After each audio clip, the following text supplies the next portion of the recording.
Pope Francis has delivered his virtual Easter Mass to over 1 billion worshippers around the world. It was the first Easter Sunday Mass held that had no public participation. The Pope has been carrying out virtual Masses for weeks now in a bid to urge worshippers not to leave their homes. Sky's Sally Lockwood has this update now from the Vatican. Last year, there were 70,000 people gathered where I'm standing now in St. Peter's Square. And of course, as this lockdown continues here in Italy, yet more surreal scenes as you see this deserted St. Peter's Square. The Pope has given a private service inside St. Peter's Basilica today, which of course would normally be packed as well. Just a handful of people there for that private service that was streamed around the world. And we've been waiting to see whether he may make an appearance. This is a rather unpredictable Pope. He's had some rather spontaneous appearances in the last few weeks as Italy endures this crisis. But we haven't yet had any confirmation as to whether we may see him today. Now, we do have the benefit of an empty St. Peter's Square to give you a little tour of the Vatican here. So the top right-hand, second from right, top window there is where the Pope would normally appear on a Sunday for an audience with the Pope here to greet the crowds that are normally gathered here, the worshippers and tourists. But on Easter Sunday, he appears at the loggia, which is the balcony in the centre of the Basilica behind me.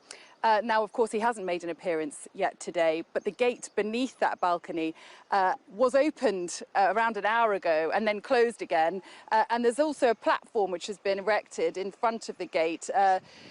About around half an hour ago, a covering was put there. So we don't know what that means. We're speculating and watching and waiting to see if Pope Francis may make an appearance.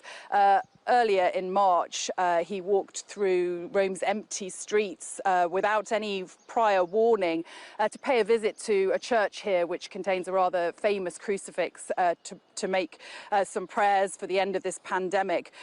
And then on the 27th of March, which was the worst day for Italy so far in this crisis, with the greatest loss of life, nearly 1,000 people dying in a 24-hour period, he also made an appearance here in St. Peter's Square, rather dramatic images of him praying for an end to the pandemic in the pouring rain. So it could be that he does make a surprise appearance today, this important date in the Christian calendar, but there's been no confirmation yet so far. Now, of course, Italy remains in lockdown. It's into its 5th week in lockdown now, and that was extended on Friday night by the Prime Minister Giuseppe Conte until the 3rd of May, which is 3 weeks today. Now, many Italians here, they've had this deadline extended a few times now. They will be hoping that that isn't just another date for a review, that will in fact mean an end to this very strict lockdown that's been in place now here in Italy.